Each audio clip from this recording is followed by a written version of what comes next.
Let me tell you a story about a company that was trying to hire more women, so they built a robot to do the job.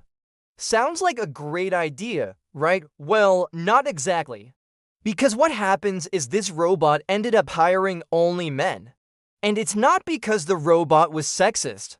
It is because the algorithm that ran the robot was trained on data that was itself biased against women. So the robot just ended up perpetuating the bias that was already there. We don't have to look too hard to see these biases at work. Here are some examples from the real world. A major tech company wanted to use AI to help teachers spot students who might be struggling. But when the AI was shown a video of a student who was having trouble understanding a lesson, it was much more likely to identify that student as being lazy than as needing extra help.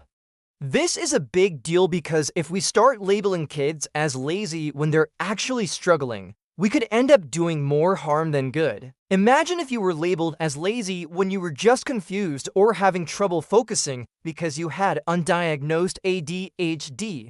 You might internalize that label and feel like there's something wrong with you, even though it's just a reflection of the fact that you learn differently. Now, you might think this is just a one-off example of an algorithm gone wrong. But the truth is that algorithmic prejudice is everywhere.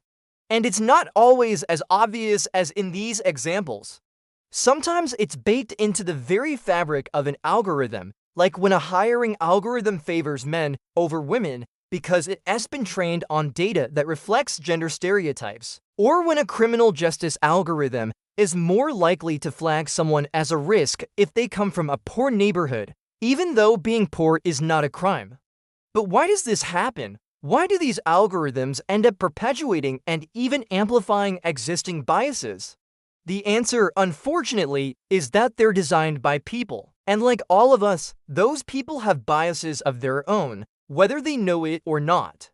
These biases can creep into the very structure of an algorithm, shaping how it collects and uses data to make decisions. For example, an algorithm for deciding who gets approved for a loan might unintentionally take into account factors that have nothing to do with someone else's ability to repay the loan, such as their race or gender. And here's the really scary part. Once an algorithm like this is out in the world, it can be almost impossible to stop. It's like building a society within society. A society of algorithms that make decisions about our lives without us even realizing it. This is not a future that any of us wants to live in, so what can we do to stop it?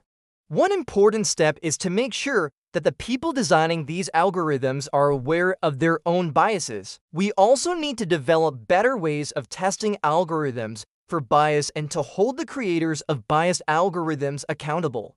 Finally, we need to remember that algorithms are not neutral. They're created by people with certain values and beliefs. And those values and beliefs can and should be challenged. In the meantime, we all need to be aware of the risks of algorithmic prejudice and to push back against it whenever we see it. In a world where machines are making more and more decisions that affect our lives, it's more important than ever to make sure that everyone is treated fairly. Thank you for watching this video.